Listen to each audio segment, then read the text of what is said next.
The GH5 has been on the market for probably 2 years at this point. It's a pretty well covered camera on YouTube, but there's still a lot of people buying it, and since there's an insane amount of lenses to choose from, it can be a little tricky. So in this video I'm going to try and help you pick out which lens is the perfect lens to start with for the GH5.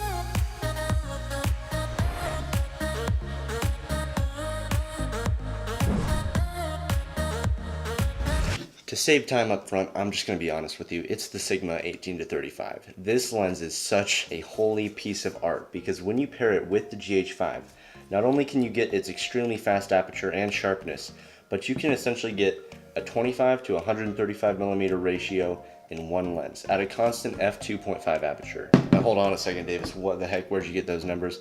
I know, it doesn't make sense at first, but if you want to understand how all that works, I'm going to break that down here shortly. But first, before we get into the nitty gritty, let's just see what this thing can do.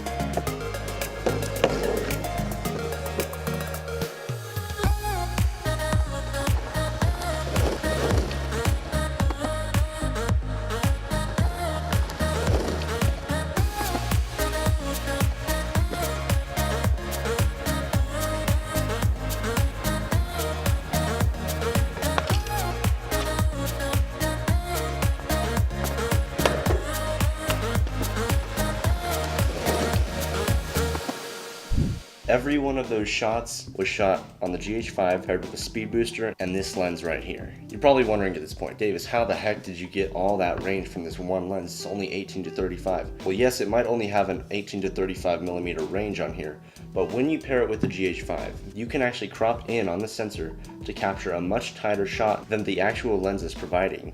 So the first thing you gotta understand is crop factor. Your typical full frame sensor is gonna look something like this. However, because the GH5 is a micro four thirds camera, the sensor is actually about twice as small as a normal full frame sensor. This basically means you get a 2 times crop factor. So whatever lens you put on the GH5, you'll essentially double the focal length and the aperture of that lens. Excuse my horrible drawing skills, but this, if you were to mount a full frame lens onto a camera, it would sit basically like this on the full frame sensor. But since the micro four thirds sensor is so much smaller, you end up getting a much tighter image than the actual lens is providing. So effectively, if you were able to mount the Sigma 18-35 straight to the GH5's body, instead of an 18-35 range, you'd end up with about 36 to 70 millimeters. But it gets more complex than that because we can't actually mount this lens straight to the GH5. Since the GH5 has a micro four thirds mount, but this is actually designed for Canon EF mounts, you can't just mount this straight to the camera. But what you can do is get one of these adapters. This right here is the Viltrox EF M2. It's essentially a speed booster that lets you mount this lens straight to the GH5.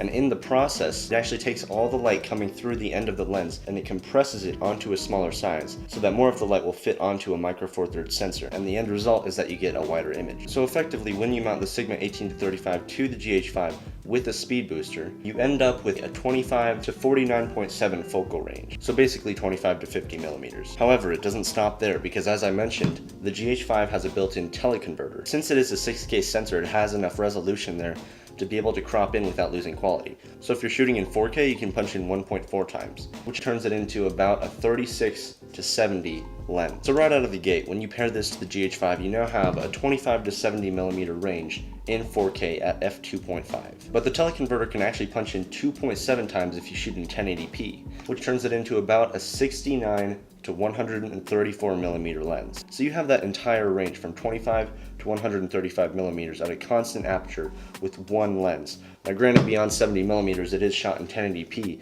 but still to have that entire range in one lens is incredible. I don't know any other camera that you can do that with. If you wanted to get the same results on a full frame camera, you'd be looking at multiple lenses, each costing thousands and thousands of dollars to get that entire focal length at a fast constant aperture. Now I did mention that it is an f2.5 equivalent on full frame, but here's something a lot of people don't know about crop factor. It doesn't only apply to focal length, it also applies to aperture. So because the GH5 has a 2 times crop factor, if you mounted this lens straight to it, it would go from an f1.8 to an f3.6. However, because we have a 0.71 speed booster on here, we can effectively take that from a 3.6 aperture back down to about a 2.556, so basically f2.5. Still plenty fast to get a lot of that shallow depth of field going. Most fast zoom lenses on a full frame camera are usually around f2.8. Now it is still disappointing that that crop factor applies to the aperture. It's something a lot of people don't know. I was certainly very saddened when I heard about that. It's the same reason why a smartphone can't get super shallow depth of field. And a normal cell phone camera has a very small sensor, and the iPhone 7 can actually go down to an f1.8. But because the sensor is so small, you can't get anything close to what would look like f1.8 on a full frame camera. There's just so much crop factor there that you really have to get close to your subject if you want any background blur going. But still, the ability to have all that range in one lens,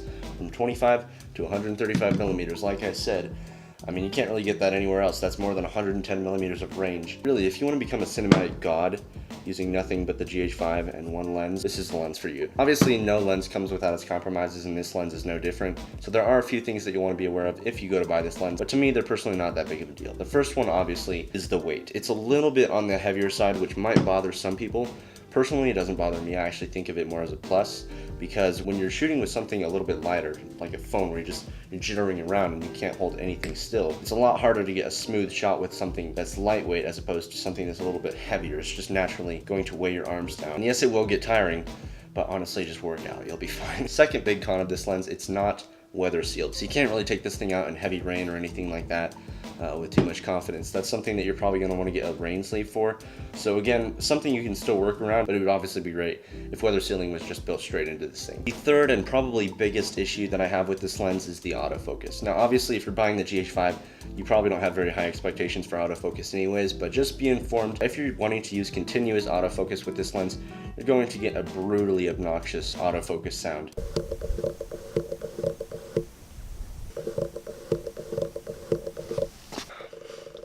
Here's the camera with the Sigma 18-35 with the speed booster in continuous autofocus. As you can see, it's having a really hard time, and if you might be able to hear that slightly obnoxious clicking noise in the background, really unpractical. So definitely I highly recommend staying away from continuous autofocus if you're using this setup.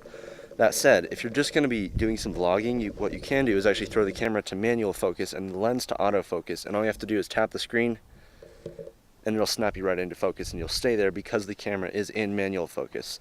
So vlogging is doable with this setup, but again, it's really heavy. My arm's getting tired, so I'm gonna end this right now. But if you need something that's gonna continually track like Canon's dual pixel autofocus, the GH5 sucks to begin with, and this lens setup isn't making it any better. So just be aware of that. But quite honestly, we're filmmakers. We don't let the camera decide where to focus, we decide. If you learned anything from this video, I would greatly appreciate some love below. Thanks so much for watching this video. I hope you learned a thing or two. Hope you got some value out of it. Hope you enjoyed it, and I hope you come back for the next one. And I'm gonna let you go now because I know you're a busy person. You got lots of things to do. In the meantime, make sure you go get yourself one of these freaking beasts of a lens, and I'll see you soon. Peace.